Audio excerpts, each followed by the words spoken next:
नमस्कार, आप देख रहे हैं इंडिया बोल रहा है। मैं हूं आपके साथ विवेक शांडिल्य। इस्लामाबाद में शांति के नापाक राग खत्म होने के बाद अब दुनिया का तीसरे विश्व युद्ध की तरफ बढ़ रही है। सवाल इसलिए क्योंकि बात और बिगड़ती जा रही है।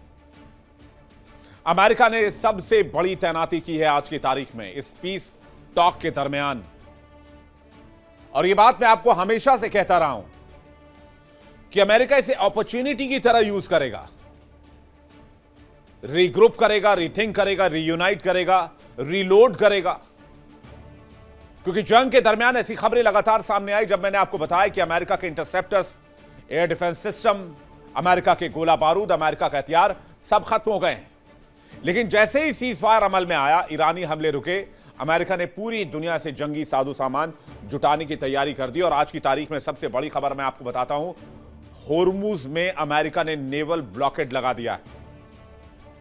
अमेरिका ने कहा है कि जो भी जहाज ईरान को पैसा देकर इस इलाके से निकलेंगे उसे अमेरिका का सामना करना होगा। मतलब समझ जाइए आप कि लड़ाई किस लेवल पर जा रही है, इसकी कीमत क्या होगी। होर्मुज को लेकर शांति वार्ता तो खटाई में पड़ी चुकी है। होर्मुज में ट्रंप ने भी नाकेबंदी कर दी है। ट्रंप ने अपनी नेवल डिफेंस को यह ऑर्डर दे दिया है कि जो भी जहाज ईरान को टोल देकर होर्मुज पार करने की कोशिश करें, उन्हें उड़ा दिया जाए। इधर ईरान ने साफ कहा है कि टोल तो देना ही होगा। यानी टकराव टोल पर नहीं है, टकराव नाक को लेकर है। टोल कौन वसूलेगा, इस इलाके का माफिया कौन होगा, इस इलाके का गुंडा कौन होगा। और इसलिए टेंशन चरम पर है।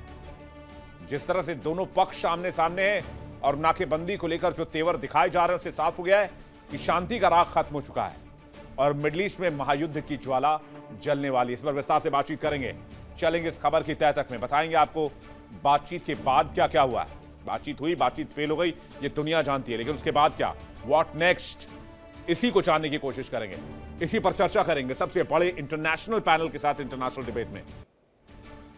शांति वार्ता फेल होने के बाद मिडिल ईस्ट सहित पूरी दुनिया दहशत में है कि अब क्या होगा। ट्रंप की धमकी और ईरान के सख्त रुख के बाद एक बार फिर से मिडिल ईस्ट की आबो हवा में दहशत घुलने लगी। और सबसे बड़ी बात, लोगों को भी डर सता रहा है कि इस बार जंग और भीषण होने वाली है। यह भी हो सकता है कि जंग का दायरा मिडिल ईस्ट से निकलकर कई देशों को अपनी चपेट में ले ले। सबसे ज्यादा तनातनी होर्मुज को लेकर है, क्योंकि होर्मुज में पहले ही ईरान नाकेबंदी करके बैठा है और अब ट्रंप ने ऐलान किया है कि अमेरिकी नेवी भी होर्मुज में नाकेबंदी लगाएगी। ट्रंप ने सोशल मीडिया पर कहा कि जो भी जहाज इस रास्ते से गुजरने की कोशिश करेगा, उसे अमेरिका की परमिशन लेनी होगी, उसे रोका जाएगा, उसकी जांच की जाएगी। खासतौर पर उन जहाजों पर नजर रखी जाएगी जिन्होंने ईरान को टोल दिया है। ट्रंप ने कहा कि जो जहाज ईरान को गैर कानूनी टोल देगा, उन्हें सुरक्षित रास्ता नहीं दिया जाएगा, उन्हें अमेरिका का सामना करना होगा। इसे ईरान की आर्थिक ताकत पर चोट करने की तैयारी है। अमेरिका किसी भी स्थिति के लिए तैयार है, जरूरत पड़ने पर युद्ध खत्म करने के लिए कार्रवाई भी होगी। ट्रंप की धमकी पर ईरान की तरफ से IRGC का जवाब भी आ गया है। IRGC ने कहा है कि स्ट्रेट ऑफ होर्मुज में कोई भी गलत कदम दुश्मन को घातक भंवर में फंसा देगा। अब होर्मुज की नाकेबंदी को लेकर जो स्थिति है वो आप देखिए। अमेरिकी राष्ट्रपति ट्रंप ने साफ साफ ऐलान कर दिया है कि भाई जो भी जहाज यहां से गुजरेगा वो अमेरिका की परमिशन से गुजरेगा। IRGC ने पलटवार किया है, कहा है होर्मुज पर कोई भी गलत कदम ना उठाए दुश्मन। अगर होर्मुज में घुसे तो फिर दलदल में फंसोगे। ट्रंप जहां ईरान को टोल देने वाले जहाजों की नाकेबंदी की बात कर रहे हैं, तो ईरान ने US के जहाज को ही आज रोक दिया। इन जहाजों ने अपनी पहचान छुपाने की भी कोशिश की, लेकिन IRGC ने इन्हें डिटेक्ट कर लिया और सीधी चेतावनी दी कि 30 मिनट के अंदर लौट जाओ, वरना तबाह कर दिए जाओगे। बाकायदा ईरानी मीडिया ने इसके विजुअल्स भी जारी किए हैं।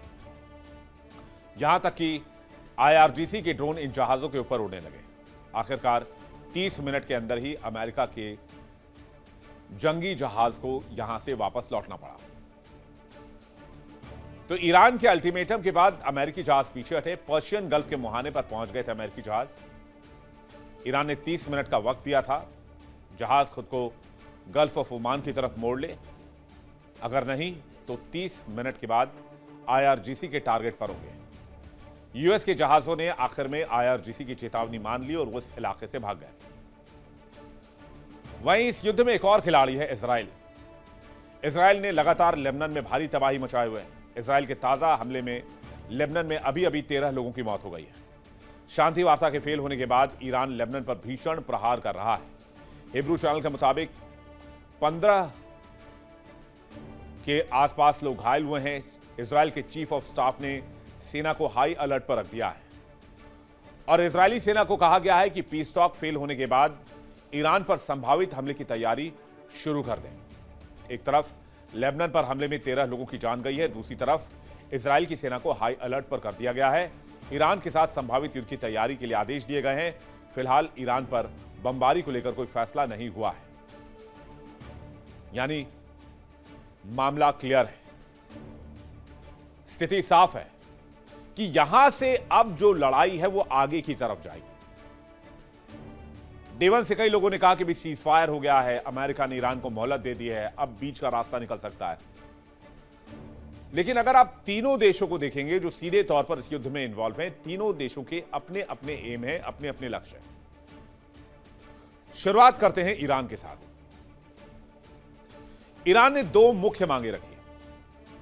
एक तो वो न्यूक्लियर एनरिचमेंट जारी रखेगा, दूसरा उसके ऊपर जितने सैंक्शंस लगे हैं और जितनी संपत्ति ईरान की फ्रीज है उन सबको, जो सैंक्शंस हैं उनको हटाया जाए। अमेरिका इस बात पर कभी राजी नहीं होगा और ना ही होर्मुज का कंट्रोल ईरान के हाथ में देगा, क्योंकि ईरान ने यह भी साफ कर दिया है कि 2026 से पहले जो हुआ सो हुआ, 2026 के बाद से, यानी कि जंग के, इस लड़ाई के बाद से होर्मुज से निकलने वाला हर जहाज तेहरान की मर्जी और आईआरजीसी की मर्जी से ही जाएगा। बगैर उनकी मर्जी के यहां से कोई जहाज नहीं निकलेगा। यानी होर्मुज का एक ही बॉस होगा, वो है ईरान। यह बात अमेरिका कभी स्वीकार नहीं करेगा और इसलिए होर्मुज पर बात सबसे ज्यादा फंसी हुई है। अमेरिका की डिमांड क्या है? अमेरिका की 2 क्लियर डिमांड है। एक तो जितना भी एनरिच्ड यूरेनियम है वो ईरान अमेरिका को हैंडओवर कर दे और होर्मुज को फ्री कर दे। दैट्स इट, आज की तारीख में। लेकिन आपको याद होगा जब जंग की शुरुआत हुई थी तब अमेरिका का लक्ष्य था रिजीम चेंज करना। अब आते हैं इजराइल के ऊपर। इजराइल के 2 लक्ष्य हैं, रिजीम चेंज और न्यूक्लियर कैपेबिलिटी खत्म करना और इंटरकॉन्टिनेंटल बैलिस्टिक मिसाइल आईसीबीएम्स और बैलिस्टिक मिसाइल टेक्नोलॉजी को खत्म करना और रिजीम चेंज करना। वो इजराइल को हासिल नहीं हुआ है।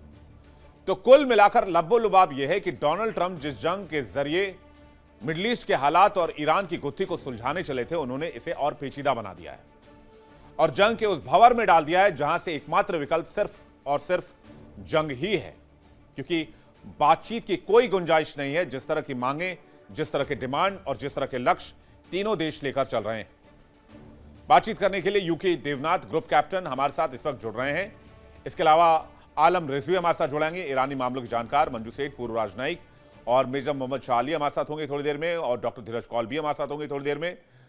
सबसे पहले यूके देवनाथ सर, आपका स्वागत करते हैं और मेरा आपसे सवाल है, एज अ आर्मी पर्सन आप यहां से क्या देखते हैं, अगला कदम क्या होगा अमेरिका का? नेवल ब्लॉकेड की बात तो आ गई, 104 जहाजों को डिप्लॉय किया है अमेरिका ने, छोटे बड़े मिलाकर, जो पर्शियन गल्फ से गल्फ ऑफ ओमान में आने वाले होर्मुज स्ट्रेट से होकर आने वाले जहाजों पर नजर रखेंगे और यह देखेंगे कि कौन सा जहाज तेहरान को पैसे देकर आ रहा है। यानी अब 2-2 नाकेबंदी हो गई है, 2-2 टोल टैक्स हो गए, टोल वसूलने वाले इस एरिया में माफिया खड़े हो गए और टकराव की सबसे मेन वजह यही है। तो मुझे तो लग रहा है कि अब लड़ाई ही समाधान है कि मार कुटाई करके ये तय कर लिया जाए कि या तो आप ताकतवर इस इलाके में या मैं ताकतवर हूं। हाँ, विवेक, हो ये रहा है कि डोनाल्ड ट्रंप का जो ये बयान है आज शाम को कि वह भी स्ट्रेट ऑफ हार्मुज पर नाकेबंदी करेंगे, बहुत ही विवादास्पद बयान है, क्योंकि अब तक दुनिया में कभी ऐसा नहीं देखा गया कि किसी भी सुपर पावर ने कहीं पर समुद्र में थानेदारी शुरू की हो। जैसे अमेरिका अब तक बार-बार दुनिया भर में कह रहा था कि अंतर्राष्ट्रीय अनक्लॉस जो है, यूनाइटेड नेशंस लॉ ऑन सी, उसके हिसाब से दुनिया भर के सारे समुद्र हमेशा खुले रहने चाहिए। Freedom of navigation. तो अमेरिका किस तरह से स्ट्रेट ऑफ हॉर्मुज पर एक नाकेबंदी कर सकता है, इसका मैकेनिज्म अभी तक जो मिलिट्री लोग हैं उनको समझ में नहीं आया। क्योंकि स्ट्रेट ऑफ हॉर्मुज में अगर नाकेबंदी करनी है तो अमेरिका को क्या अपने शिप्स स्ट्रेट ऑफ हॉर्मुज में भेजने पड़ेंगे, नेवी के शिप्स? फिर तो वही बात आ जाएगी, ईरान जो है अपनी ज़मीन से फायर करने वाली एंटी शिप मिसाइल्स को फायर करेगा और अमेरिकन शिप्स को नुकसान पहुँचाएगा स्ट्रेट ऑफ हॉर्मुज में। दूसरा ये है कि अगर अमेरिकन नेवी किसी भी दूसरे देश के जहाज को रोकती है, ये बोल के कि उन्होंने तो वहाँ पर टोल टैक्स पे किया है। समझिए भारत का ही जहाज है, भारत के झंडे में एक भारत का जहाज आ रहा है और हम टोल टैक्स देकर आ रहे हैं वहाँ से, तो फिर क्या अमेरिका की नेवी भारत के उस जहाज को क्या करेगी? कब्ज़ा कर लेगी? डुबो देगी? बंधक बना लेगी? या अमेरिका नेवी भारत के उस जहाज को कहीं लेके जाएगी? कहाँ लेके जाएगी? तो ये अभी तक कुछ ये अमेरिका का जो बयान आया है, लगता है कि डोनाल्ड ट्रम्प ने बिना अपनी नेवी के या अपनी जो अंतर्राष्ट्रीय मैरीटाइम कानून के जो एक्सपर्ट्स हैं, उनसे बिना किसी बातचीत के अमेरिका ने ये बयान इश्यू कर दिया है डोनाल्ड ट्रम्प ने। हम्म। इसकी जो डिटेल्स हैं वो छन-छन के कल सुबह तक आएँगी। तब तक तो बतौर एक्सपर्ट जो कि हथियारों का इस्तेमाल करते हैं, मैं यही कहूँगा कि बहुत ही विवादास्पद और हास्यास्पद बयान दिया है। जी। जी, मंजू सेठ हमारे साथ जुड़ गई हैं, पूर्व राजनयिक। बहुत स्वागत है मैम आपका। आलम रिजवी जी को स्क्रीन पे देख पा रहे हैं, बहुत स्वागत है आपका।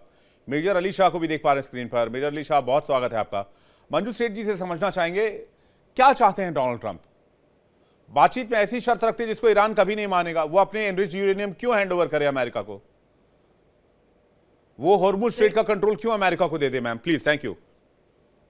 तो सही कह रहे हैं आप। दिस इज अगेन ये ट्रम्प की वन साइडेड और एक अपने मन से जो उनके मन में आ रहा है, ऐसे लग रहा है वो बोलते जा रहे हैं, बिल्कुल एक यूनिलैटरल बेसिस पे, और पूरे वर्ल्ड को पता नहीं उथल पुथल में भेज दिया उन्होंने। बिगड़ा ही कर रखा है एकदम, बिल्कुल बिगाड़ के रखा हुआ है सब कुछ। और अब ये वाला जो एक नया हॉर्मुज के ऊपर लेके, we want to open it, we want to close it, we will block it, रोज नया स्टेटमेंट आता है। पहले उसको, अभी तक तो खुला ही हुआ था हॉर्मुज, अभी तो तक तो बंद नहीं था बिल्कुल इनके एक्शन से पहले। तो ये जो नए नए रोज का, अभी किसी दिन कहते हैं हम जॉइंट वेंचर बनाएंगे, we will take half the toll, कोई कहते हैं toll will not be allowed, अब आज फिर कह रहे हैं we will take over. How can they do it? I mean it's very strange. As group captain has said, you know, it's very strange. कैसे लेंगे? How can you control Hormuz like that? The Strait of Hormuz, and Iran is there, Oman is there, then everybody will say give us equal, and then all the other Malacca Straits हैं, जितने और straits हैं world में, choke points हैं, they will all get into all this business of toll and blocking and regulating the flow. बिल्कुल ही एक you know अजीब सी दास्तान बनती चली जा रही है, और मुझे लग रहा है कि एक negotiating इनका टैक्टिक भी हो सकता है कि और ज्यादा प्रेशर डाला जाए ईरान पे। पर अभी तक उन्होंने ईरान को अंडर एस्टिमेट किया और समझ भी नहीं पा रहे कि ईरान के क्या उसके स्ट्रेंथ्स हैं और कैसे वो रिस्पॉन्ड कर सकता है। मुझे ऐसे लग रहा है कि ही डज नॉट अंडरस्टैंड, और maybe he does, but we don't know. ये जो बोल रहे हैं ये प्रेशर टैक्टिक्स हैं, also I think to put pressure on Iran to agree कि बिल्कुल जो हम कह रहे हैं, हम यहाँ वर्ल्ड नंबर 1 पावर है, हम वर्ल्ड नंबर 1 हैं, आप हमारी बात मानिए, अदरवाइज। और चीन को भी धमकी दे दी है, you better listen to us, आप ये नहीं कर सकते, हम आपके ऊपर टैरिफ्स लगा देंगे।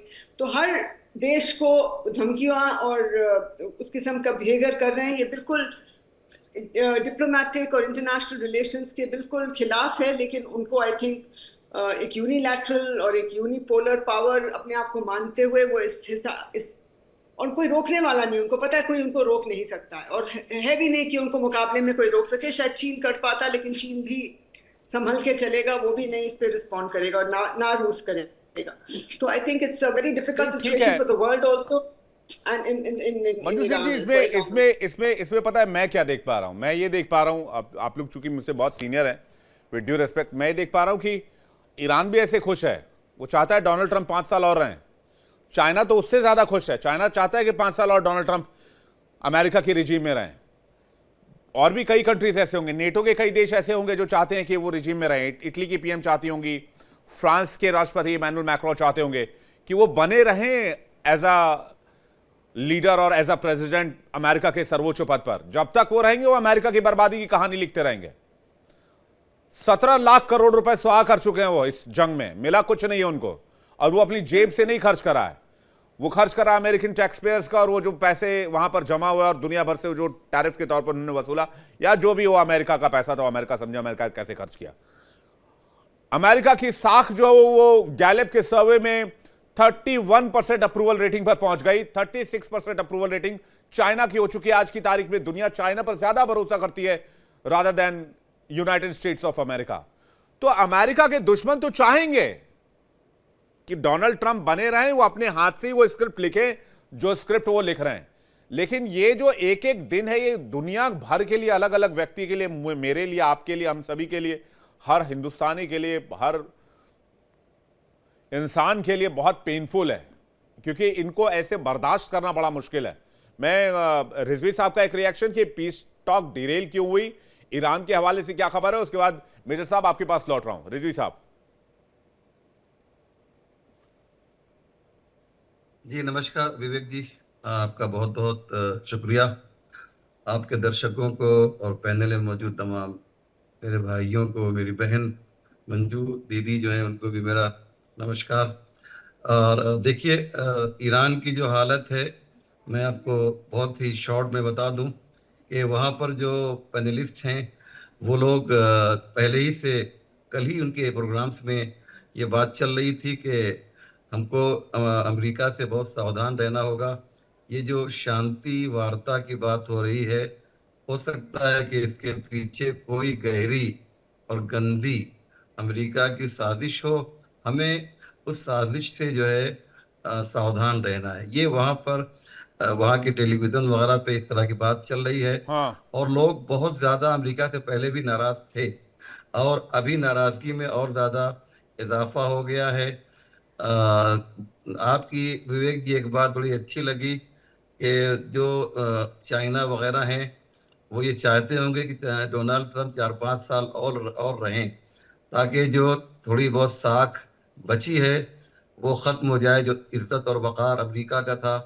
इस डोनाल्ड ट्रंप ने उसको डुबो दिया। सुपर पावर वाली बात जो थी, हम जानते हैं कि अब वो ख़त्म हो रही है। नाटो की कभी हिम्मत नहीं होती थी विवेक जी, आप जानते हैं कि वो नेटो की हिम्मत नहीं होती थी कि अमेरिका के जो राष्ट्रपति हैं उनके खिलाफ कुछ बात कर सकें। लेकिन आप देखिए कि स्पेन ने अपनी संसद में किस तरीके से अमेरिका के खिलाफ जो है ऐलान किया। जो वहाँ की जो मिनिस्टर थी उन्होंने क्या क्या कहा वो दुनिया जानती है। तो आप बिल्कुल सही फरमा रहे हैं विवेक भाई कि इस वक्त डोनाल्ड ट्रंप ने जिस तरह से अमेरिका को नुकसान किया है, शायद उसे भरने में कई साल लग जाए। ईरान का भी नुकसान हुआ है, ऐसा नहीं है। दो तरफ एक तरफा बात नहीं होनी चाहिए। लेकिन ईरान का जो नुकसान हुआ है वो जानी और माली नुकसान हुआ है। लेकिन ईरान की आबरू में, ईरान की इज्जत में इजाफा हुआ है। अमेरिका का नुकसान जानी माली कम हुआ है, लेकिन उसकी जो इज्जत है वो जमीन बोस हो गई है। याद रखिएगा, इज्जत पैसों से या माल से देखिए, नहीं आती है। माल पूर्वज और जान जो बिल्कुल है, सही बात कह रहे हैं माल रिजवी का साहब। जो आपने जो बात कही उसको थोड़ा सा और एक्सटेंशन दे देता हूं। हमारे पूर्वज भी यही कहते थे कि आपका वेल्थ चला गया कोई लॉस नहीं है, हेल्थ चला गया लॉस है, लेकिन अगर आपका कैरेक्टर चला गया वो सबसे बड़ा लॉस है। कैरेक्टर मतलब कि आपका जो वकार है, आपकी जो इज्जत है, आपकी जो एक तरह से साख है, अगर वो मिट्टी में मिल गई तो खत्म है, फिर आपके लिए कुछ बचा नहीं है। वही काम अमेरिका के लिए हो रहा है। और अमेरिका के लिए ओरिजिनल थ्रेट तो मेजर साहब चाइना है। चाइना को और एम्पावर कर रहे हैं डोनाल्ड ट्रंप। कैसे? क्योंकि चाइना को हर तरफ से मजबूती दे रहे हैं वो। आज की तारीख में चाइना चुपचाप से अपने जीडीपी को बढ़ाने में और अपने प्रोग्रेस में लगा हुआ है, किसी वॉर में नहीं उलझता है, बस चुपचाप तमाशा देख रहा है। अमेरिका चारों तरफ से अपने आप को घिरा हुआ पा रहा है और इधर चाइना बहुत तेज रफ्तार से आगे निकल रहा है अमेरिका से, क्योंकि अमेरिका और चाइना के बीच में कॉन्फ्लिक्ट है। तो ओरिजिनल जो आपका थ्रेट है आप उसको एड्रेस नहीं कर रहे हो। आप छोटी छोटी चीजों में टोल वसूलूंगा, नाके लगाऊंगा, नेवल ब्लॉकेट करूंगा, 4 रुपया दे दो, $50 निकाल लो, ये कर दो, वो कर दो, ये चिंदी चोरी में लगे हुए हैं, ये इससे मुल्क नहीं चलता है। इसलिए मैंने जो बात कही वह उसी वजह से कही कि आपको असली थ्रेट की तरफ देखना होगा। लेकिन जैसा कि अभी रिजवी साहब कह रहे थे कि ईरान के अंदर यह चर्चा है कि अमेरिका किसी बहुत बड़ी प्लानिंग में है, और ईरानी टीवी पर भी यही डिस्कस हो रहा है। यही डिस्कस मैं पिछले 2 दिन से कर रहा हूं। मैं तो इस्लामाबाद के पीस टॉक को भी बहुत वैल्यू नहीं करता, वो तो ऐसे ही ड्रामेबाजी के लिए मंच सजाया गया था, क्योंकि डिमांड ही इन तीनों देशों की ऐसी, इजराइल, अमेरिका और ईरान की। मेजर साहब, धीरज कौल साहब भी हमारे साथ जुड़े। धीरज साहब, स्वागत है आपका। मेजर अली शाह। देखिए विवेक भाई, आपका कहना बिल्कुल सही है, और जो बात अम्बेसडर मंजू मैडम ने बोली है, जो ग्रुप कैप्टन दीना साहब ने बोली है, जो रिजवी साहब ने बोली है, उसको ना दोहराते हुए मैं आपको एक बहुत ही दिलचस्प किस्सा सुनाता हूं मैं, जो कि हकीकत की बात है, जो दुनिया का सबसे फेल्ड मिलिट्री ऑपरेशन माना जाता है। वो अमेरिका को तो बहुत ही 8 चिनुक अमेरिका से ईरान आते हैं, ठीक है, 8 चिनुक, 8 हेलीकॉप्टर, एक भी चिनुक वापस नहीं आता है वापस ईरान से वापस अमेरिका। ये 1980 की बात है। इसको कहते हैं ऑपरेशन ईगल क्लॉ। बड़ा मशहूर ऑपरेशन था ये एक्चुअली, मगर इसके बारे में कोई बात नहीं करता जी। 52 डिप्लोमैट्स बंधक बनाए थे ईरान की युवा पीढ़ी ने उनकी एम्बेसी से, अमेरिकन एम्बेसी से। उनको 444 डेज तक रखा। सारे डिप्लोमेटिक चैनल, सब टॉक्स, पीस टॉक्स, सब कुछ फेल हो गए। तब ईरान, अमेरिका ने उस टाइम पे जिमी कार्टर प्रेसिडेंट थे, इनको भेजा कि भाई जाके इनको लेकर आओ।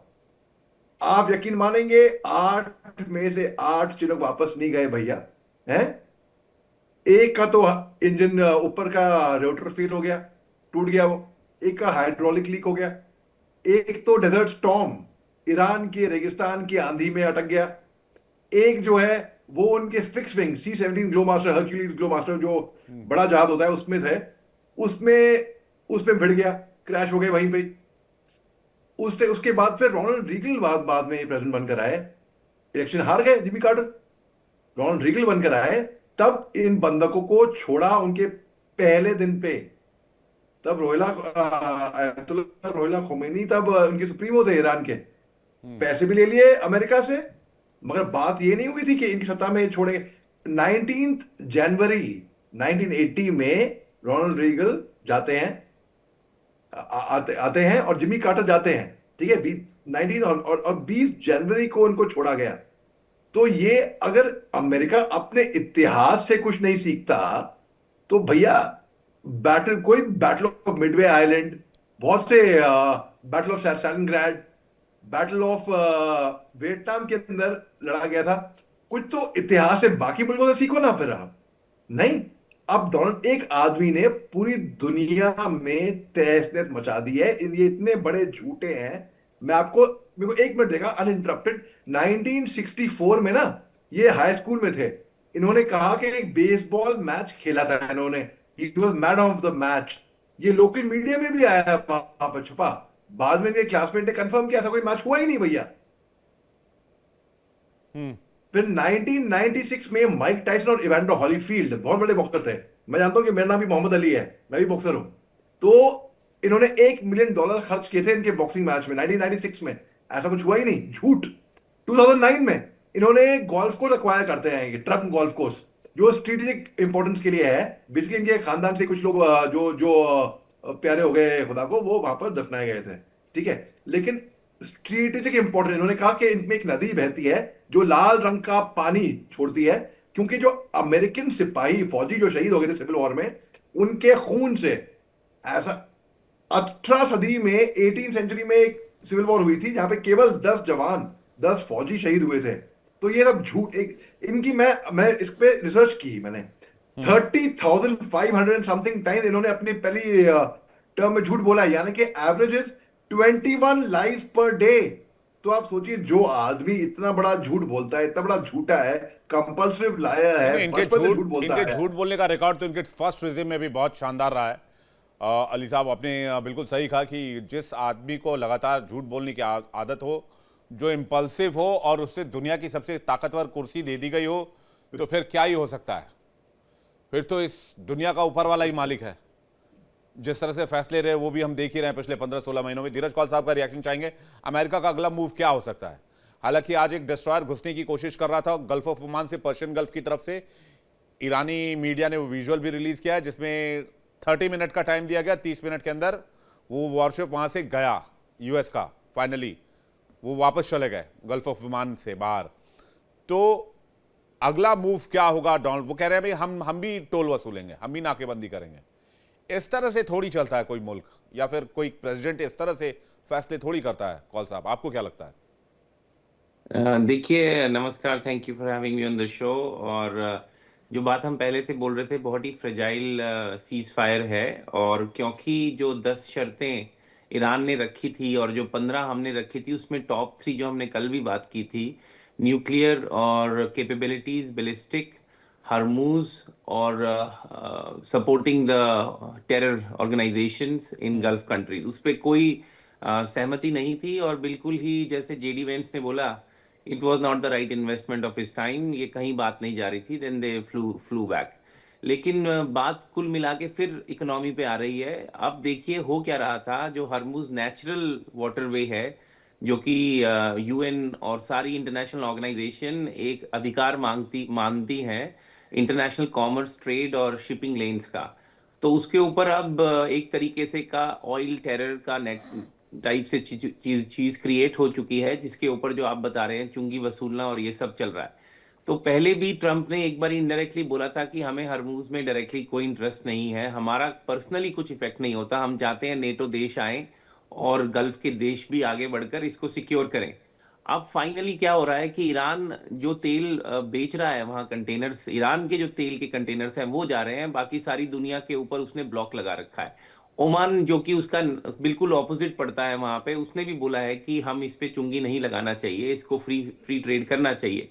लेकिन अब क्या हो रहा है कि क्योंकि पैसे ईरान के पास इस ब्लॉकेज से ज्यादा आ रहे हैं as compared to before, by selling the oil at an more expensive way, तो और $2 मिलियन के करीब जो खबरें आ रही हैं वो एक कंटेनर से ले रहे हैं, जो कि $1 प्रति बैरल है। तो अगर उसको आप कैलकुलेट करें, 120 तकरीबन जहाज पास होते हैं, और अब वो बिटकॉइन में लेना चाह रहे हैं। तो कहीं ना कहीं ये बहुत बड़ी गेम क्रिएट हो रही है। इसको देखते हुए अमेरिका ने बोला कि हम इनकी ऑक्सीजन ही काटेंगे, जो मनी ये मेक कर रहे हैं हम इसी को ब्लॉक कर देते हैं। पहले भी ट्रंप ने इसकी तरफ इशारा किया था कि अगर हम चाहें तो हम भी कर सकते हैं। तो आप जो मुझसे सवाल पूछ रहे थे, उसका आंसर देते हुए मैं ये बताता हूं कि अभी कुछ ही देर पहले हमारे जो रिटायर्ड ट्रंप के दौरान जो आर्मी के चीफ थे और कुछ और लोगों ने ये प्रपोजल दिया है कि अगर हमें उसका ब्लॉकेज करना है, हमें 2 एयरक्राफ्ट कैरियर चाहिए, 12 डिस्ट्रॉयर्स चाहिए, कौल साहब, और हमें मैं एक चीज नहीं समझ पाया, माफी चाहूंगा, सॉरी फॉर इंटरप्शन। अभी आप लोगों ने 30 दिन का छूट क्यों दिया फिर ईरानी ऑयल को मार्केट में जाने के लिए, और कह रहे हो उसके बाद हम नेवल ब्लॉकेड लगाकर ईरान के ऑयल को रोकेंगे? भाई आप 30 दिन के लिए आप सैंक्शन हटा रहे हो, फिर आप ही कह रहे हो कि भाई हम ईरानी ऑयल को मार्केट में नहीं आने देंगे। मैं इसलिए थोड़ा सा मैं ये अपनी दिमाग को खुजा के सोचने की कोशिश कर रहा था कि चल क्या रहा है। मैं बहुत कंफ्यूज हूं इस मामले में, और मेरा दिमाग भी काम नहीं कर रहा। अब डोनाल्ड ट्रंप की इस रणनीति क्या आ गया, अब उनकी रणनीति क्या है, मेरे समझ से तो परे हो गई है। अब आप लोग समझ सकते हैं तो मुझे समझा दीजिए, दर्शकों को समझा दीजिए प्लीज।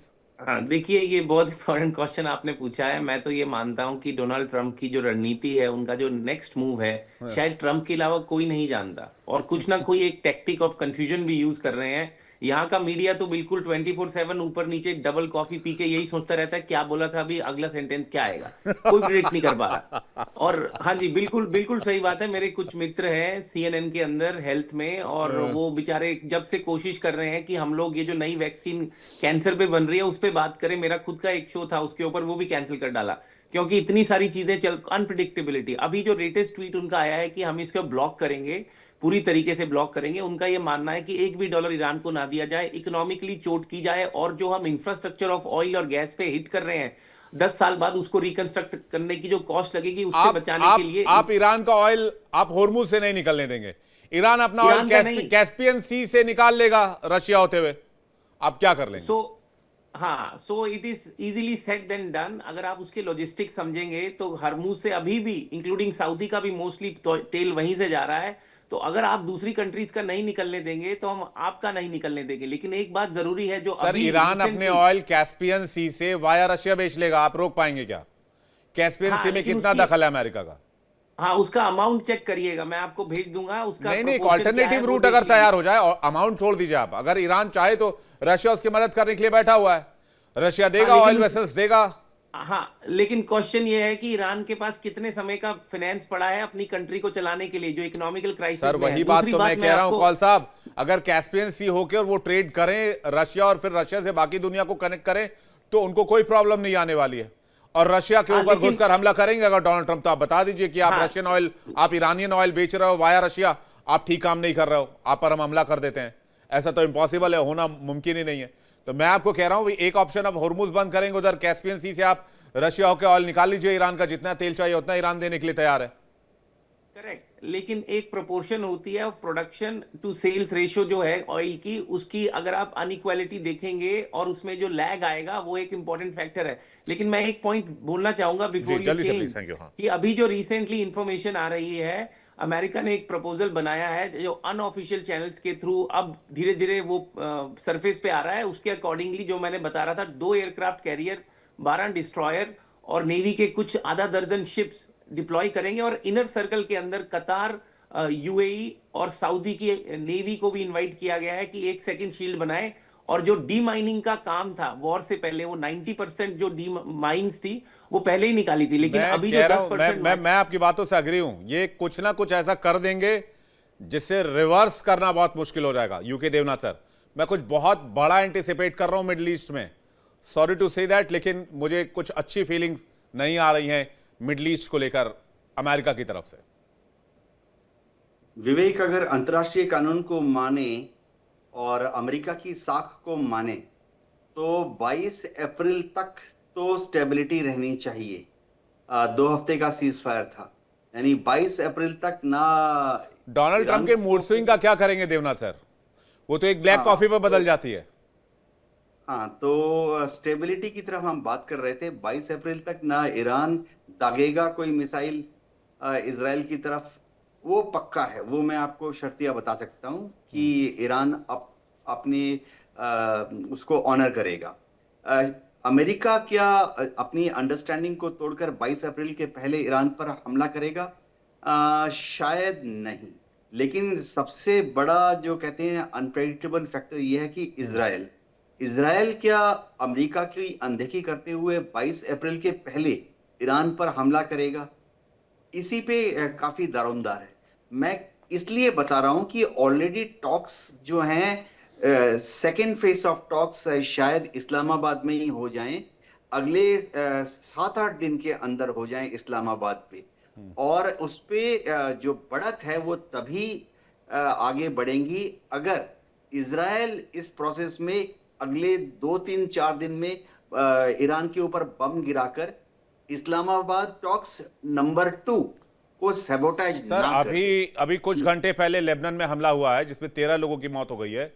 इजराइल ने फ्रेश बमबार्डिंग की है लेबनान के ऊपर, इसलिए मैं कह रहा हूं, और लेबनान के ऊपर बमबार्डिंग की है तो ईरान लगातार विरोध कर रहा है। आप कह रहे हैं कि भाई लेबनान को आप बगैर शामिल किए आप सीजफायर की बात ही नहीं कर सकते, तो एक तरह से ईरान की तरफ से तो ये सीजफायर है ही नहीं अगर इसे प्रैक्टिकली देखा जाए, पॉइंट टू पॉइंट अगर इसे कनेक्ट किया जाए। जी हाँ विवेक, देखिए ईरान बहुत छोटी सी चीज मांग रहा है। ईरान ने जो अपने 10 पॉइंट दिए हैं, सबसे छोटी पॉइंट ईरान सबसे पहले चाहता है। एक अंग्रेजी में कहा है लोएस्ट हैंगिंग फ्रूट। तो डिप्लोमेसी या एडमिनिस्ट्रेशन में क्या होता है, मंजू मैडम हमारे साथ हैं, डिप्लोमेसी एंड एडमिनिस्ट्रेशन में अगर 10 चीजों को हासिल करना है तो 2 ही अप्रोच हैं। या तो आप सबसे पहले छोटे चीज को हासिल कीजिए और फिर आस्ते आस्ते बढ़ते हुए बड़ी चीज को हासिल कीजिए। तो तरीका यह है कि सेकेंड राउंड ऑफ टॉक्स जब होंगे, शायद इस्लामाबाद में ही होंगे और शायद और 4-5-7 दिन में ही होंगे, 22 अप्रैल के पहले होंगे। उसमें सबसे लोएस्ट हैंगिंग फ्रूट ये है कि अमेरिका इजराइल को काबू में कर ले और बोले कि भाई इजराइल हिजबुल्लाह, देखिए लेबनान की बात नहीं हो रही है, हिजबुल्लाह के ऊपर बमबारी कुछ घंटे के लिए, कुछ दिन के लिए मत करो, ताकि बातचीत का जो सेकेंड फेज इस्लामाबाद में चालू होने वाला है उसके लिए एक माहौल बने। मैं वही कह रहा हूं, मेरा लेकिन मतलब ये प्रैक्टिकली होगा ही नहीं। अभी जैसा कि मैंने आपको बताया, उधर पीस टॉक चल रहा है, इधर बॉम्बार्डिंग हो रही है। मंजू मैम, क्या एंटिसिपेट कर रही हैं आप अभी मौजूदा हालात को लेकर मिडिल ईस्ट में? आप नेक्स्ट क्या देख रही हैं? बिल्कुल, एक आई थिंक 22 तक तो आप मुझे लग रहा है कि शायद पीस होल्ड करेगी शायद। लेकिन और टॉक्स की बात तो हुई है, उन्होंने बोल दिया है जेडी वांस ने कि द बेस्ट ऑफर, तो उसको अब ईरान को रिस्पॉन्ड करना है इस पे। तो शायद उम्मीद तो है कि टॉक्स और होंगी, लेकिन जैसे मैंने पहले भी कहा, जो हालात बनते जा रहे हैं और the way things are headed, और जो प्रेसिडेंट ट्रम्प है, उनकी जो अनप्रिडिक्टेबिलिटी है और वो किस वक्त क्या कर दें, अगले मिनट पे क्या अपना माइंड बदल दे, इट्स वेरी डिफिकल्ट टू से। And yes, I think he is planning something big and it is likely, अगर ये टॉक्स बिल्कुल नहीं हुए अगले in the near future before the 22nd, तो आई थिंक उससे पहले भी हो सकता है, उससे पहले भी वो अटैक कर सकते हैं। बट जरूर कोई ना कोई एक्शन मुझे लग रहा है यूएस लेने के लिए तैयार है, क्योंकि इनका जो हम शुरू से देख रहे हैं, टॉक्स हो रहे हैं, वहां पे कतर के साथ टॉक्स हो रहे थे और सडनली उन्होंने बॉम्ब कर दिया, अटैक शुरू कर दिया। So they are talking but at the same time bomb और स्ट्राइक्स और सब चलता चला जा रहा है। तो जो यूएस का जो इसका अप्रोच है प्रेसिडेंट ट्रम्प का, ये बहुत ही अनप्रिडिक्टेबल है। और मुझे लग रहा है कि मिडिल ईस्ट में कुछ जरूर वो एक जैसे वो कह रहे हैं, एनाइलेट कर देंगे, ईरान को खत्म कर देंगे, जो बचा है कुचा ईरान को भी खत्म कर देंगे। इतना आसान नहीं है ईरान को खत्म करना, लेकिन वो धमकी तो यही दे रहे हैं। और साथ में मुझे लग रहा है कि ये ईरान जो बिल्कुल जो उनके वो हॉर्मुज स्ट्रेट के ऊपर लेके और इस सब चीज के ऊपर लेके, जो अब उनको लग रहा है ये हमारा लेवरेज पॉइंट है, तो उसको आसानी से छोड़ेंगे नहीं। अभी तक तो it was freedom of navigation was there, अभी तक लड़ाई शुरू होने से पहले।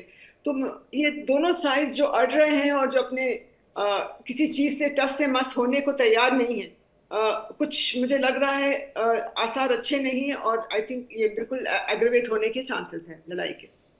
एग्रीगेट होने के चांसेस है। रजी साहब, आपका क्या टेक है? देखिए, मैं एक आर्टिकल पढ़ रहा था और वो आर्टिकल फारसी में था और ईरान के एक पेपर में छपा था। मैं इसका खुलासा आपके सामने रखता हूँ एक मिनट के अंदर। ईरान ये कह रहा है कि ईरान का वो आर्टिकल ये कह रहा है कि डोनाल्ड ट्रंप चाहते हैं कि जंग खत्म हो जाए और नेतन्याहू चाहते हैं कि जंग जारी रहे। दोनों की अलग अलग मजबूरी है, अगरचे दोनों अच्छे दोस्त हैं, लेकिन इस मसले में दोनों के दरमियान कॉन्ट्राडिक्शन पाया जा रहा है। अमेरिका इसलिए चाहता है कि जंग खत्म हो जाए क्योंकि जंग अगर जारी रहती है तो डोनाल्ड ट्रंप की जो पॉपुलर रेटिंग है वो हर रोज कम होती जा रही है और ऐसा ना हो कि बिल्कुल खत्म हो जाए। और नेतन्याहू चाहते ये हैं कि जंग जारी रहे, क्योंकि अगर वहां पर जंग बंद हो जाती है तो जो उनके कारनामे हैं, जो कुछ भी मुझे नहीं मालूम, जो कोर्ट में केस चल रहा है वो जंग बंद होने के बाद वो केस एक बार फिर शुरू हो जाएगा और इससे शायद उनको जेल जाना पड़े। तो मसला ये है, ना ही ईरान का कुछ लेना देना है, ना ही यूरेनियम का कोई मसला है, ना ही रजीम चेंज करने का मसला है, ना ही ईरान मिडिल ईस्ट के लिए खतरा है। ये सब फालतू बात है।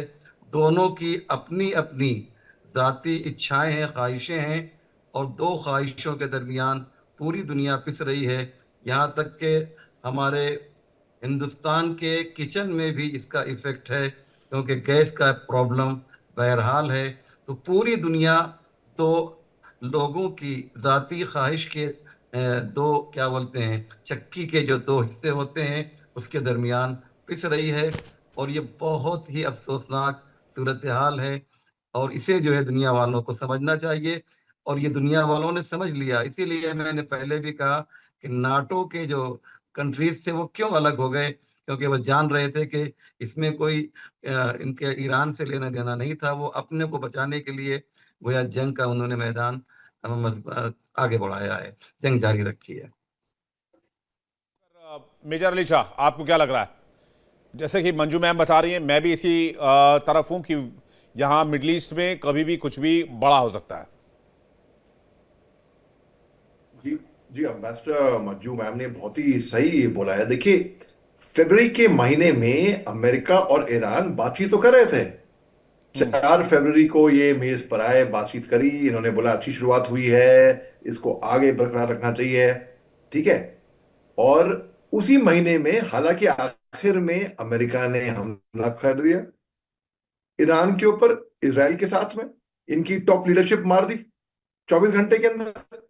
1945 में अमेरिका ने हिरोशिमा नागासाकी में परमाणु बम गिराए थे, उन्होंने टोक्यो में नहीं गिराए। इसकी वजह है, जी इसकी वजह यह है क्योंकि लीडरशिप, टॉप लीडरशिप तो वहां पर थी ना, कोई तो चाहिए बातचीत करने के लिए, channel of communication has to be open. आपने लीडरशिप ही खत्म कर दी, फिर आपने बोला मैं लीडरशिप खत्म कर दी मगर मैं लीडरशिप से बात कर रहा हूं। अरे भैया, आप बात किससे कर रहे हैं? अगर लीडरशिप ही खत्म कर दिया आपने, आप बात किससे कर रहे हैं? अच्छा, दूसरी बात, इसलिए मैं अमेरिका पे भरोसा नहीं रखता। और मैं ये नहीं कह रहा कि 2 हफ्ते तक चलेगा सीज फायर, जी नहीं, ये टूट भी सकता है बिल्कुल भी। अमेरिका पे बिल्कुल भरोसा नहीं करना चाहिए कि ये, हाँ, और ये ये बड़ी ईरान कमाल की तभी बात की फूक आपने, फूक के अपने कदम निकाल ये बड़ी कमाल की बात की है। पहले टॉप लीडरशिप साफ कर दी, उसके बाद पीस रहा टॉक है। के लिए लीडरशिप ढूंढ रहे हैं। जी, वो एक कमाल का तो चल रहा है एकदम। अंधेर कभी भी, नहीं, वो कहावत है, अंधेर हाँ नगरी चौपट हाँ, राजा टकेशेर, वो क्या है ये तो वो, वो खुद से बात कर देवनाथ रहे सर को होंगे। याद होगा शायद, खाजा और टकेशेर भाजा, ऐसा करके कुछ बहुत पुरानी कहावत है कि पहले हाँ, टॉप रिजीम ही साफ कर दी पहले, अब रिजीम ढूंढ रहे हैं कि हम बात किससे करें, कि कोई आ जाओ प्लीज बातचीत करें, आइए टेबल सजाते हैं, पीस टॉक करते हैं। कमाल अब कमाल के अंधेर कर दी देखिए, भाई साहब। विवेक भाई, 2 दोस्त हैं, एक दोस्त मधुमक्खी के छत्ते पे पत्थर मारता है, ठीक है, और भाग जाता है। दूसरा दोस्त फंस जाता है, मधुमक्खी काट रही है उसको। अमेरिका की हालत वो हो गई है, अमेरिका बुरी तरह फंस चुका है, और ये सुनहरा मौका था अमेरिका के लिए ग्रेसफुल एग्जिट करने का, लेकिन इसराइल ने उसकी मिट्टी पलेट कर दी। जैसे देखिए, 10 पॉइंट आए हैं ईरान से, शर्तें आई अमेरिका को, अमेरिका की 15 शर्तें आई, ठीक है। जेडी वांस ने लीड किया अमेरिका डेलीगेशन, मोहम्मद साहब ईरान से, जो स्पीकर हैं उनके पार्लियामेंट के, उन्होंने लीड किया ईरान से। फील्ड मार्शल आसिम मुनीर साहब बैठे थे पाकिस्तान के अंदर से। देखिए, मैं एक बड़े मदाहिया बात बताता हूँ। एक दरवाजा है ओपन दरवाजा, जो कि ऑटोमेटिक खुलता है, ठीक है। आपको इंसान की जरूरत नहीं पड़ती, वो ऑटोमेटिक है। वो आप जाइए, खुलता है, आप जाइए, वो बंद होता है। उसके आगे दरबार खड़ा है, दरबान खड़ा है, वो गेट खोल रहा है। अरे गेट तो अपने आप खुलता है ना भैया। तो पीस टॉक्स भी पाकिस्तान ने, पाकिस्तान की छवि सुधारने के लिए था बस, और कुछ नहीं, स्ट्रेटेजिकल इंपॉर्टेंस के लिए। आपको लगता है कि पाकिस्तान को परवाह होगी कि भाई कोई पीस होए, शांति है? नहीं। अगर मैं पूछूं आपसे, नागपुर क्यों मशहूर है? आप बोले संतरा। कानपुर क्यों मशहूर है? आप बोले चमड़ा। पाकिस्तान क्यों मशहूर है? ये मैं नहीं कह रहा हूं, ये मैं नहीं कह रहा हूं, आप सबको पता है किस लिए मशहूर है। हाँ बिल्कुल सही बात, टेररिज्म के लिए मशहूर है, पूरी दुनिया जानती है। लेकिन अब वही बात है पाकिस्तान ना, का नाम आते अब ही वही बात है ना सबको कि पता है पैनलिस्ट में किसी को मशहूर किस भरोसा लिए नहीं है है। वो। और पैनलिस्ट छोड़िए, पूरी दुनिया में किसी को भरोसा नहीं कि डोनाल्ड ट्रंप अगले पल क्या फैसला लेंगे। धीरज कौल भी नहीं जानते, जो कुछ दिन पहले तक रिपब्लिकन्स के लिए कैंपेन कर रहे थे और उनके सपोर्ट में लगातार वोट कैंपेनिंग भी कर रहे थे, और लोगों से कह रहे थे, इंडियन से कह रहे थे अमेरिका में जो मौजूद है, कि डोनाल्ड ट्रंप को वोट कीजिए। लेकिन उनको भी नहीं पता डोनाल्ड ट्रंप अगले पल क्या फैसला लेने वाले, और होर्मुज पर क्या कर देंगे, मिडल ईस्ट में क्या कर देंगे। अरे भाई, जिस मिडल ईस्ट में वो अपने दोस्तों को नहीं बचा पाए, वो ईरान को क्या खा कराएंगे? मिडल ईस्ट के एक भी देश को आप बता दीजिए जिसको ईरान के हमलों से अमेरिका ने बचाया हो, और जिससे वो अरबों खरबों डॉलर आज तक लेते रहे हैं, पेट्रो डॉलर उसी की बदौलत चलता रहा है। मिडल ईस्ट के तेल की बदौलत अमेरिका की इकोनॉमी मजबूत होती रही, लेकिन वही मिडल ईस्ट के देश आज अपने आप को अकेले पाए जब उन पर हमला शुरू हुआ। कोई नहीं बचाने वाला था उनको, और ना ही उनकी इकोनॉमी को कोई स्ट्रेंथन करने वाला था। धीरज कौल साहब, आपका टेक चाहूंगा, आप क्या देख रहे हैं इस पूरे वीक, फ्रेश वीक की शुरुआत हो रही है? देखिए, पहले तो मैं आपका आंसर देता हूं एक 30 सेकंड में। जो पेट्रो डॉलर की आप बात कर रहे हैं, तकरीबन 650, डिपेंडिंग किसकी बात सुनेंगे, 680 बिलियन डॉलर का ट्रांजैक्शन जो ऑयल का होता है गल्फ से, वो डॉलर्स में होता है। डेफिनेटली हमें स्ट्रेंथ देता है। दूसरी बात, 90% ऑफ प्रोजेक्टाइल जो ईरान ने फायर किए हैं वो डिफेंड किए गए हैं, इसमें कोई दो राय नहीं है। अगर वो डिफेंसिव सिस्टम नहीं होता तो कहाँ तो ये कंट्रीज ही फ्लैट डाउन हो जाती। और ईरान आज भी 15 बारी सोचेगा कुछ और करने के लिए मिडिल ईस्ट के नेशंस के ऊपर, because of US umbrella of protection. क्या 100% फुल प्रूफ है? नहीं, बिल्कुल नहीं। क्या हमने अंडर एस्टिमेट किया ईरान की मिसाइल कैपेबिलिटीज की और उनकी प्रोडक्शन कैपेबिलिटी, सबसे इंपॉर्टेंट? बिल्कुल नहीं। क्या हमने इकोनॉमिकल वॉरफेयर के बारे में सोचा था? जो प्रोजेक्टाइल $25,000 का है वर्सेस 4,000, उसको 4 मिलियन जो उसे न्यूट्रलाइज करने में लगता है। बिल्कुल सही। ये तो सेनेट हियरिंग में सारी बातें आपको दिख जाएंगी मिड टर्म से पहले। लेकिन जो आप सवाल पूछ रहे हैं कि can you repeat the question? शायद I just want to answer what you exactly asked. मैं कौल साहब, मैं बस यही पूछ रहा था कि जिस डोनाल्ड ट्रंप से एंटिसिपेट कुछ भी नहीं किया जा सकता, उनको एक तरह से रीड नहीं किया जा सकता, वो स्ट्रेट ऑफ हॉर्मुज में जो नाकेबंदी की बात कर रहे हैं उसको कैसे करेंगे वो? या फिर उनके मूड स्विंग्स पे डिपेंड करता है? भाई मैंने कहा कि जिस मिडिल ईस्ट को वो अब तक सुरक्षा की गारंटी देते आए थे, या फिर अमेरिका के जितने भी प्रेसिडेंट हुए सबने गारंटी दी, लेकिन क्या हुआ उस गारंटी का? 40 दिन के अंदर वो गारंटी मटियामेट हो गई, मिट्टी में मिल गई। तो आज की तारीख में कह रहे कि भाई हम पूरी दुनिया के लिए स्ट्रेट ऑफ हॉर्मुज खोल देंगे, तो ये तो फिर वही बात हुई ना कि हवाबाजी कर रहे हैं फिर। हाँ जी, मैं सेकंड पार्ट ऑफ आपके क्वेश्चन पे आता हूँ। पहले पार्ट का मैंने थोड़ी देर पहले अभी आंसर दिया। तो जो सेकंड पार्ट है, उनका ये मानना है, अब यहाँ पे जितने भी थिंक टैंक्स हैं उनका ये कहना है कि कभी ना कभी ईरान की तो रिकंस्ट्रक्शन होगी, और जितना हम सिविलियन टारगेट्स करेंगे, एक तो कॉमन लोगों की जान जाएगी, दूसरी कंट्री के जो नेशनल रिसोर्सेज हैं, कंट्री के रिसोर्सेज, ना ही आईआरजीसी के, नहीं ना ही रिजीम के, उस पर भी इफेक्ट हो रहा है। और कहीं ना कहीं ईरान की जो पब्लिक है उसके सेंटिमेंट्स और खराब हो जाएंगे। तो अब हमें एक टेक्टिकल काम करना है, वो है इकोनॉमिकल ब्लॉकेज, जो कि हम तेल का ब्लॉकेज करेंगे ईरान से, ताकि प्रेशर और बिल्ट हो, क्योंकि कंट्री के अंदर इन्फ्लेशन बहुत है, वहां पे डिप्रेशन है, इकोनॉमिकल डिप्रेशन, रिसेशन भी नहीं, डिप्रेशन है, करेंसी डिवैल्यूएट हो चुकी है और रिसोर्सेज मात्र हैं। तो कहीं ना कहीं एक प्रेशर टेक्टिक है कि हम ऑयल से आने वाला ऑक्सीजन जो है उसी को चोक कर दें। और मैं विद अ लाइट नोट आपको एक meme, I wish I could have shared it, delete हो चुका है, एक जगह दिखा रहे हैं वृंदावन की कोई नाकेबंदी कर रहे हैं बंदर, कि आप वहां से पास तभी करेंगे जब हमें केला देंगे। और जो लठैत उन बंदरों को भगाने के लिए आए थे, एक छोटा सा वीडियो था, I found it so funny, आपसे बात करते करते देखा, वो डिलीट कर दिया। वो जो बंदर को भगाने के लिए लठैत आए थे, उन्होंने बहुत ट्राई किया, और थक हार के, वो हरियाणा से आए हुए लठैत थे, उन्होंने अपना खुद ही का नाका बना दिया आगे, कि आ जाओ बंदर, तुम किससे क्या वसूली करोगे, हम यहाँ पे ब्लॉक कर देंगे। तो वो ट्रंप को उसके साथ वो कर रहे हैं कि ये कौन सी बुद्धिमानी है, ऐसे करके प्रॉब्लम सॉल्व करने की जगह सेकंड प्रॉब्लम से एक फर्स्ट प्रॉब्लम आप सॉल्व कर रहे हैं। तो कहीं ना कहीं नाकेबंदी का जवाब एक और नाकेबंदी है। ये एक मीम का अच्छा, वो था। एक बात का जवाब दीजिए, हर व्यूअर के मन का सवाल पूछता हूं मैं आपसे, डोनाल्ड ट्रंप की विदाई कब होगी, ये बता दीजिए। आपने मुझे एक बड़े इंटरेस्टिंग मोड पे खड़ा कर दिया। मैं आपको एज ए एनालिस्ट आंसर दूंगा विद जीरो क्या emotional attachment. Mid term election में भाई साहब जा रहे हैं? मैं आपको एज ए एनालिस्ट, इम्पीचमेंट चलेगा? मैं आपको as a analyst with zero emotional attachment to the fact answer देता हूं। जिस रेट से उनकी रेटिंग ड्रॉप हो रही है, आई रिपीट माई सेल्फ, जिस रेट से उनकी रिपीटिंग ड्रॉप हो रही, उनकी पॉपुलैरिटी ड्रॉप हो रही है, November mid term election looks like a fair game, कि डेमोक्रेट पार्टी दोनों हाउस के अंदर मेजॉरिटी बनाएगी, और उसके बाद सेनेट हियरिंग्स आपको बहुत दिखेंगी।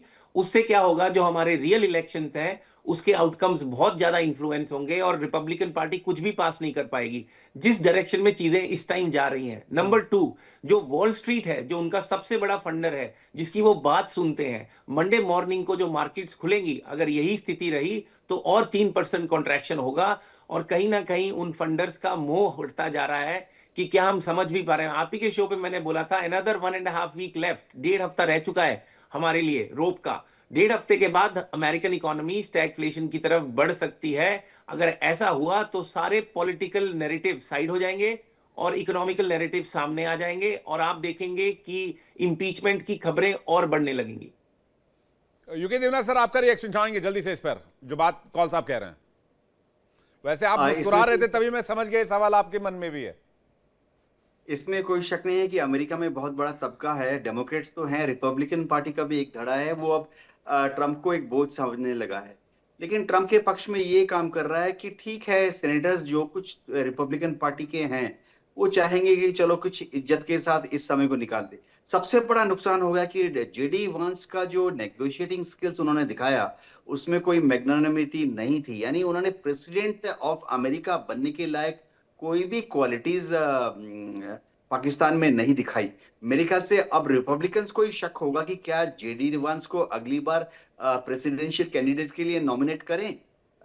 उनकी पॉलिटिकल कैरियर शायद एंड हो रही है। जी इस कौन साहब एक सेकंड में मंजू मैम का रिएक्शन ले लूं। क्या वो भी रिजीम चेंज देख रही हैं? वैसे तो तेहरान में रिजीम चेंज होना था, लेकिन लगता है कि यूएस में ही रिजीम चेंज हो जाएगा। नहीं, अभी तो मुझे नहीं लग रहा है कोई भी रजीम चेंज होगा, not in the near future at least. Because because president Trump इसमें बहुत स्मार्ट हैं, जहां तक मैं देख रही हूँ, इज अ स्मार्ट प्लेयर। वो जो भी कर रहे हैं वो उनका जो बिजनेस सेंस है वो बहुत स्ट्रांग है, सर्वाइवर है वो।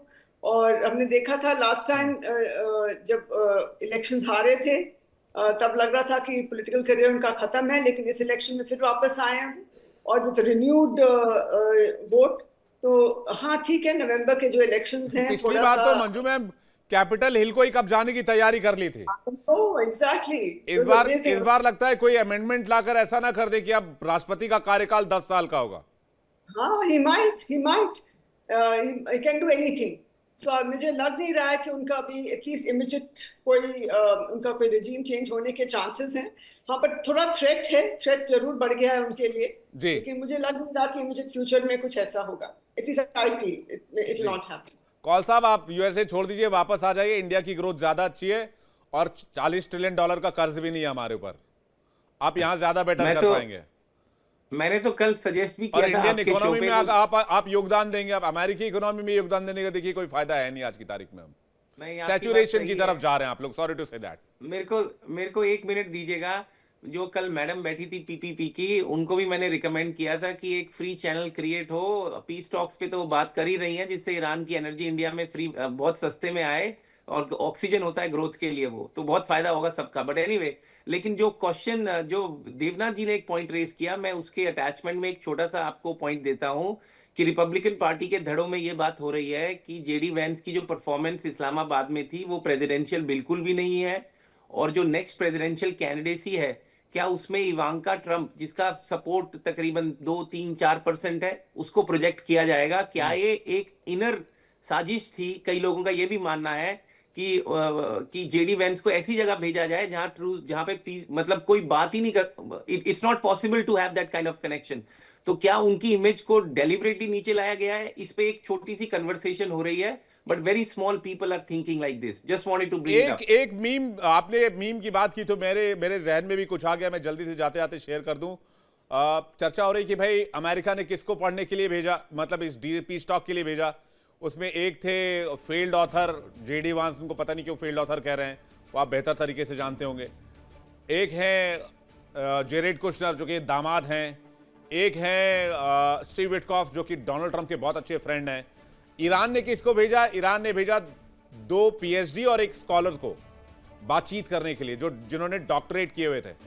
तो ये इसकी बड़ी चर्चा हो रही है। मैं इस पर किसी और दिन आप लोगों से बातचीत करूंगा कि ये फर्क दोनों डेलीगेशन में देखा गया, जिसको सोशल मीडिया पर लोग बहुत डिस्कस कर रहे हैं। मैं रिजवी साहब से जवाब चाहता था इस पर, लेकिन माफी चाहूंगा, वक्त आज सीमित है। बहुत बहुत शुक्रिया, बहुत बहुत धन्यवाद आप सभी मेहमानों का हमारे साथ जुड़ने के लिए। लेकिन मिडिल ईस्ट में कुछ बहुत बड़ा होने की आहट दिखाई दे रही है।